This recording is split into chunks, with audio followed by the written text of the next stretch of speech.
السلام علیکم۔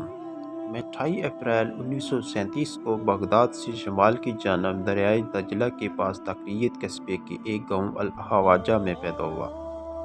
میرا شجرہ نسب حضرت علی کرم اللہ وجہ سے ملتا ہے۔ جب میں شوہر کی عمر پہنچا تو قصبے سے باہر کی دنیا کے ساتھ مواصلاتی رابطے بہت دشوار اور مشکل تھے۔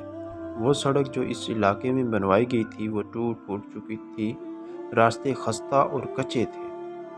لوگ جن گھروں میں رہتے تھے وہ گھاس پھوس کی جھونپڑے تھے۔ میرے باپ نے جو گھر ہمارے لیے چھوڑا تھا وہ بھی کچی دیواروں اور سرکنڈوں کی چھت والا تھا۔ میں نے اپنا بچپن اس گھر کے سین میں گزارا تھا۔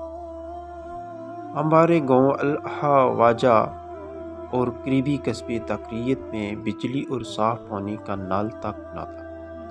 ہمارے علاقے میں حکومت کے نمائندے چند صفائی گشت کیا کرتے تھے، لیکن غربت کے مارے حالات ان کے بھی مقامی آبادی جیسے ہوتے تھے۔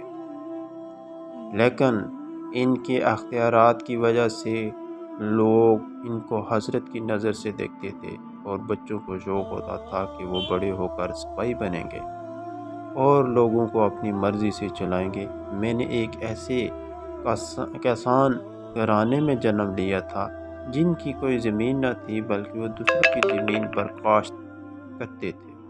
میں اپنے چاچا کے ساتھ زمینوں پر کام بھی کرتا رہا ہوں۔ مجھے پودے اگانے کا بے حد شوق رہا، تو میں باغبانی شوق سے کرتا ہوں۔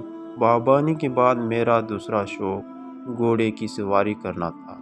میں کھیتوں میں کہیں کہیں گھنٹے گھڑ سواری کیا کرتا تھا۔ اچھی نسل کے گھوڑوں سے پیار میری مجبوری تھی۔